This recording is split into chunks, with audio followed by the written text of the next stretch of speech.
not the Ukrainians can take the remaining territory on the west side of the Dnieper River in Kherson.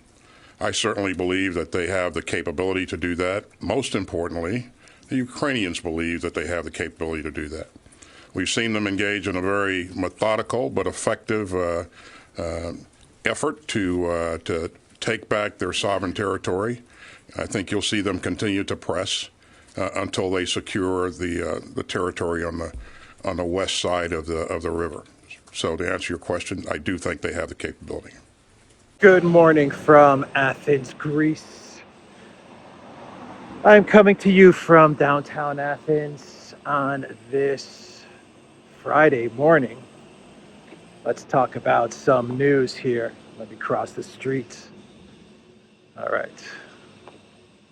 So, Lloyd Austin talking about another Kherson offensive. But in his statement to reporters, it was interesting. Lloyd Austin used the word he believes Ukraine is capable of taking Kherson west of the Dnieper. He said that the Ukraine military believes they're capable of taking Kherson west of the Dnieper. But he didn't seem too confident in his statement, I have to admit. Lloyd Austin did not seem so certain as to what he was saying. So he didn't really say Ukraine needs to take Kherson, or Ukraine absolutely is winning, or they can take Kherson, no problem. He just kind of used the word they're capable, which doesn't really mean much. I'm sure Ukraine is capable of many things. Doesn't mean they're going to do it. But there are reports. I mean, Kherson is coming back up again in the military news cycle, because you're getting reports again that Ukraine may be trying another offensive towards Kherson.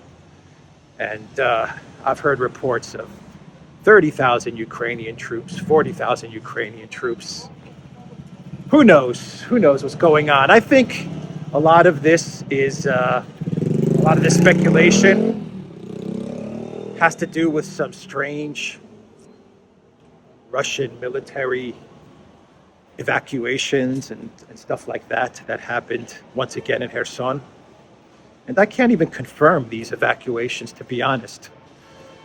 I mean, I'm getting reports that Russia is evacuating people once again to the east of the Dnieper.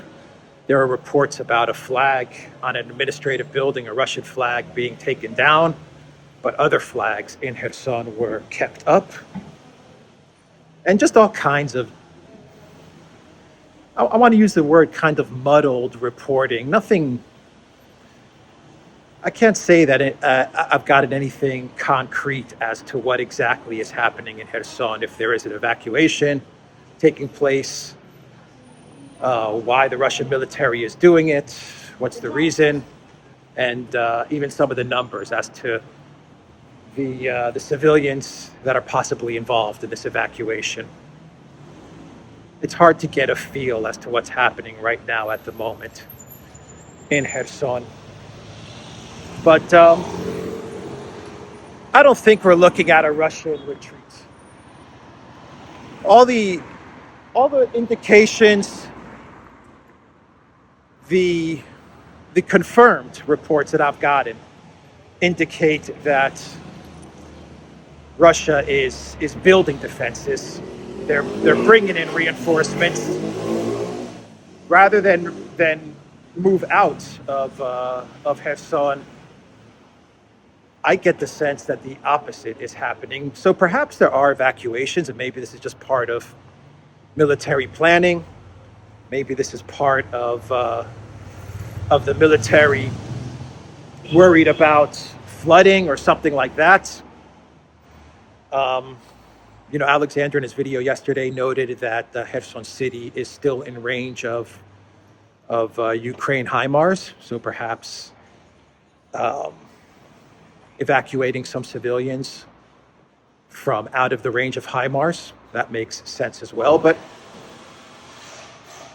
I'll throw something else out there with regards to Kherson. Perhaps all the activity in Kherson from the Russian side of things may have to do with a Russian offensive or preparation for a Russian offensive.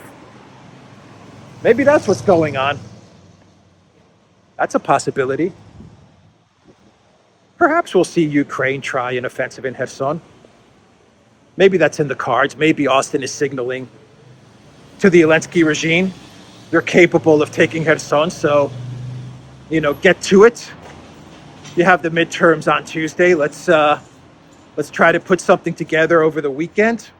Sounds kind of rushed and short notice, but who knows? We'll have to wait and see over this weekend, over next week, and I think we'll get a better feel as to what's taking place in Kherson. My gut is telling me that all the activity from the Russian side of things has to do with a preparation for what Russia is going to do in the next month or so. That would be my take on it. But let's wait this week and see what's going on. I thought 2 weeks ago, everyone thought 2 weeks ago there was going to be some offensive, Ukrainian offensive on Kherson. Didn't happen. Just did not come to pass. So maybe this weekend and the week coming will be more of the same. Just everything at a standstill. We do know this, and this is interesting. This is very interesting, actually. The Ukraine military, they are going to mobilize 100,000 people, 100,000 troops. And this 100,000 that they're mobilizing is in order to replenish the military losses that they've incurred. So I think that gives everyone a good indication as to the casualties that the Ukraine military has suffered during this conflict. And it also points to another important fact, important issue with regards to this conflict. Russia is mobilizing 300,000 plus, maybe more, 300,000 reservists in order to build up and reinforce their position in Ukraine. Ukraine is going through another mobilization. I think this is like the fourth or the fifth mobilization, if I'm not mistaken. I've kind of lost track, but they're bringing in 100,000 troops in there in order to cover, to replenish the losses that they've suffered. This is not 100,000 troops to reinforce or to build up or to prepare for something big. This is in order to make up for the losses. So I think that's a very important development and something that shows how terrible the conflict has been for the Ukraine military, and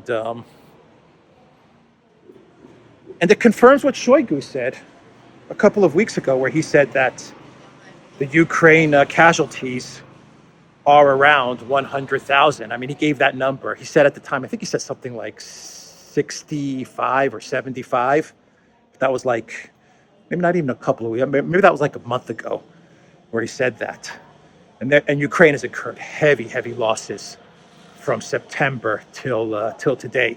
So I think it kind of confirms Shoigu's assessment, that 100,000 number.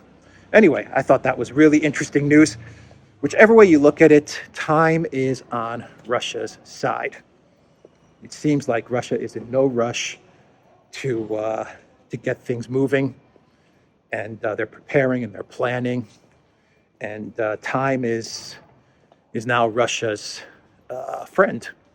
it is definitely something that Russia is going to take advantage of.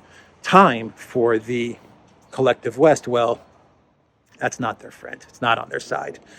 And we are getting reports, once again, with the energy situation, that things are looking very, very bad for the European Union, for the collective West. Serbian President Vučić came out in a statement the other day and said it is going to be a hellish winter. We do have reports that Germany has filled 99% of their storage for gas. But in those same reports, where am I here? Okay. I got to find the crosswalk. In those same reports, we're hearing that the problem for Germany may not be so much this winter. It's going to be hellish. But the real problem may be next winter. That's going to be the real big problem, because this winter, at least they had some Russian gas, actually a good amount of Russian gas, throughout the beginning of the year, flowing into Europe and to Germany and filling up those storage facilities. But the next winter, they're not going to have any of that, or at least if they're going to want that, they're going to have to go to Erdogan and Turkstream and beg for that gas. But panic is setting in the EU and in the collective West, because they realize that they may be able to eke out this winter. It's going to be hard, but they may be able to eke it out. But next winter, they're going to be in big, big trouble. Big, big trouble. Opa.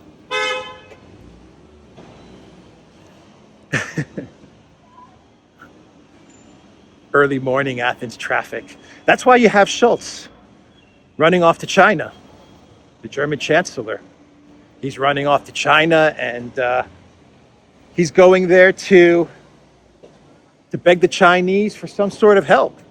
That's exactly why he's going there. And China, they're going to play the game. They're excellent diplomats. They're going to welcome Scholz. They're going to make some very kind statements with regards to Scholz in Germany. And they're going to listen to what Germany has to say. But Scholz is going there to beg the Chinese for a bailout, for something. Even though he made a statement and he said, as China changes, we have to change. He was like hinting at like values and human rights. So he was like, before the trip, he made a statement like, I'll put it up on the screen.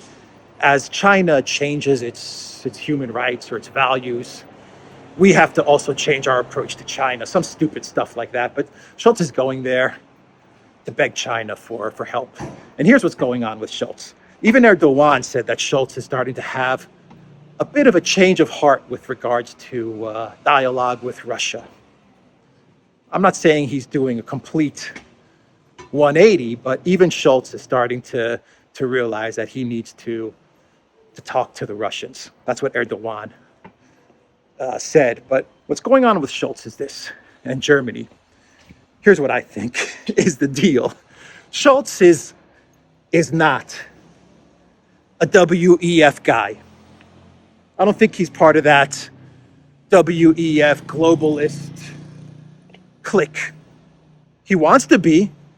I think he wants to be part of that club. You know, he wants to hang out with the cool kids. It's like that high school kid that wants to sit in the cafeteria, that wants to sit down with the globalist cool kids, you know, Annalena and Justin and Habeck and Jacinda and all the WEF cool kids. But, you know, they may say hi to him, but they'll never let him sit at the table. So Scholz was put in as chancellor, not because he's part of the club, but because he's super weak. And the cool kids, they know that they can walk all over him. And if things go bad, well, then they can just throw him under the bus. That's why he was put in as chancellor, because Habeck and Annalena, they said, get this guy in as chancellor, great. He's weak. He'll let us walk all over him. We'll be able to run Germany into the ground. And as per Klaus's wishes. And if things get really, really bad, well, he's going to be the one that takes the blame for it. And so I think Scholz may have woken up a bit. I think he might have said, you know what, with the help of German business and industry, I'm sure German business and industry is saying, look, dude, we're sinking here. You better do something. And so I think that Scholz kind of woke up a bit and said, if I don't do something, I'm going to be the fall guy. I'm going to be the one that gets all the blame. And maybe being part of the cool clique is not so important. Maybe it's time that I started to stand up a bit. A bit, and I use the word a bit. I'm not saying we're going to see a manly super Scholz appear, but just a little bit of backbone is what he's showing right now. Just a little bit of sovereignty and courage. Just a tad, just a tiny, itsy bit. And that's what's going on with him. That's why he's going to China. That's why Habeck and Baerbock are absolutely livid about his trip to China. They're super pissed off. The neoliberals are pissed off. Everyone's pissed off, but Scholz doesn't have a choice. You know, he's in self-preservation mode. That's where he is right now. Self-preservation mode. So even Bild ran an article, and it's behind a paywall, but I got the first couple paragraphs. They ran an article saying that the real bad guy in all of this and everything that's happening is Habeck. You know, he's the real puppet master. He's the guy that's pulling the strings in Germany, and Scholz better wake up. And I'm sure that Bild was pushed by German industry and wealthy German manufacturing to start to put some stuff out there about Habeck. Give Scholz a little bit of courage as well, you know? He sees articles like that and he says, okay, let me get to China. Let me see if I can do this. Let me see if I can make a trip to Beijing and start to act like a chancellor. That's basically it. So they're trying to, you know, Scholz has got some support where they're trying to pin the blame on Habeck. Rightly so. Habeck is the de facto ruler of Germany. In essence, he's the person that is calling the shots. It's kind of funny that you have Habeck is like a children's. He was like a children's book writer, a storyteller. That was like his previous job. It's hilarious that you have a guy that writes children's books, bullying the Chancellor of Germany. That's so funny. That is so funny. A children's book author is the guy he's the authoritarian dictator bullying Olaf Scholz. Man, that is bad. Anyway, that's what's going on there in Germany. And with the trip to Beijing, hat in hand, Scholz is going to beg Xi Jinping for some sort of help. I think China's going to call up Putin. I think Xi's going to call up Putin the minute Scholz leaves. He leaves. He's only there for a day, by the way. And I bet you that the minute Scholz gets on that plane, Xi's going to call Putin and they're going to have a good laugh. You know it. You know they're going to have a good laugh. Anyway, what else should we talk about? Do I have a cloud world? Let's see. G7 and Australia, they agreed to set up ceilings on the prices of Russian oil. Is that a cloud world? We already know what Russia's response to all of that is. You know, we're not going to play that game. You guys can put price caps, price ceilings all you want. We're not going to play that. And I'm sure if Russia isn't going to play that, I would imagine that Saudi Arabia and many other OPEC plus partners of Russia might just do the same. They might just do the same. So how about Biden's chief of staff? What's his name? Ron Klain? Is that his name? I keep on thinking Kevin Kline, the actor Kevin Kline. I think it's Ron Klain. He came out with a statement. I think he was speaking to like MSNBC or something, and he was talking about Biden's speech the other day, where Biden said that anyone that doesn't vote for me, well, I'm going to come after you. You know, what does Garland Nixon call him? Dark Brandon, the evil Brandon. He said that he's going to come after anybody that doesn't vote for Democrats. And Ron Klain made an appearance on one of these mainstream media channels, CNN, MSNBC. I don't know. They're all the same. And he said that this is the final warning from the Biden White House. Either vote Democrat or you're getting a final warning. Democracy's at stake, right? It's always democracy. Democracy's at stake. What does that even mean, a final warning? This is your final warning, American people. You know what that's going to do? I'm going to tell you what that's going to do. That's going to make Americans tell Ron Klain, F you. You're going to warn me who I should vote for? I think Ron Klain just cost the Democrats a whole bunch more seats in the House and in the Senate. Americans are not going to put up with that kind of stuff. You're going to warn them? You're going to warn them who to vote for. Okay. This is your final warning. That was not a good move. That was not a good look whatsoever. Man. If I have the video, maybe I'll put it up. If I have I'll look for the video and I'll get it up there because it's crazy stuff. It is crazy stuff.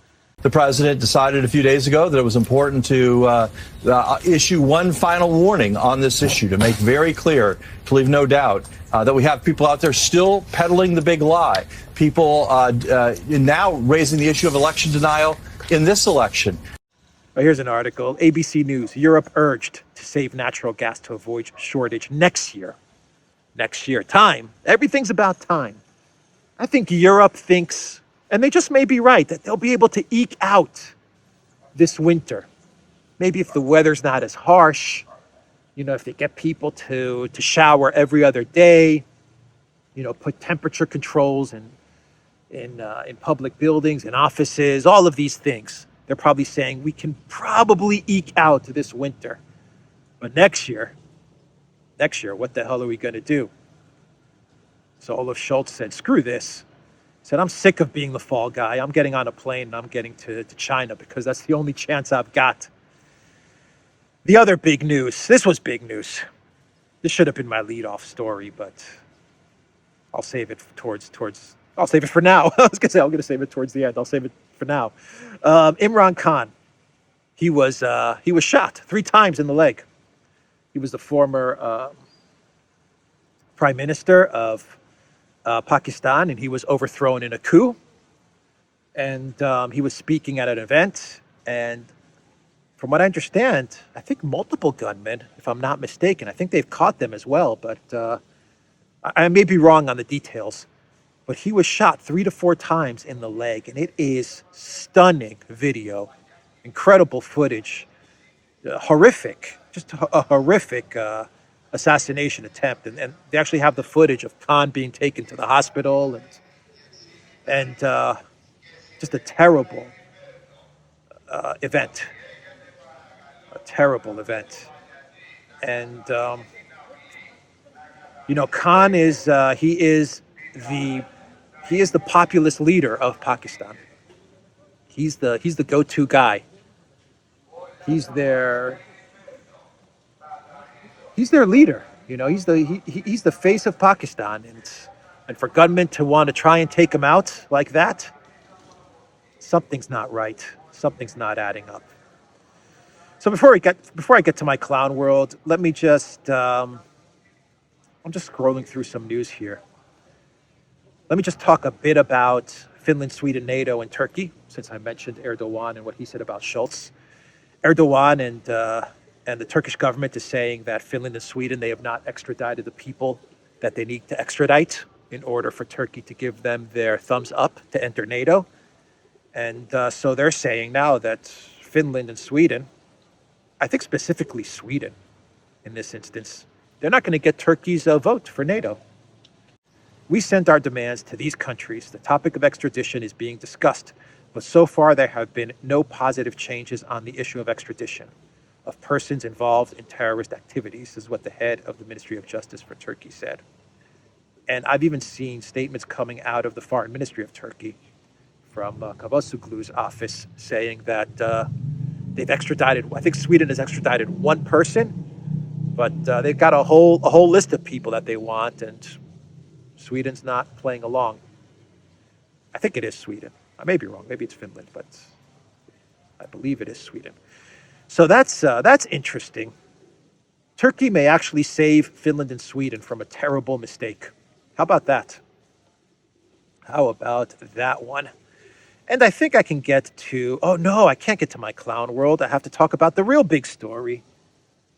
Oh man, this completely left me. I completely forgot about this. I need to get a coffee.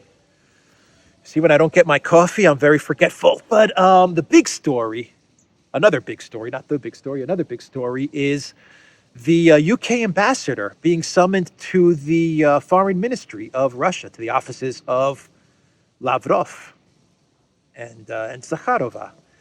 And the UK ambassador to Russia, from what I understand, well, let me get the official version before I give you the rumor version.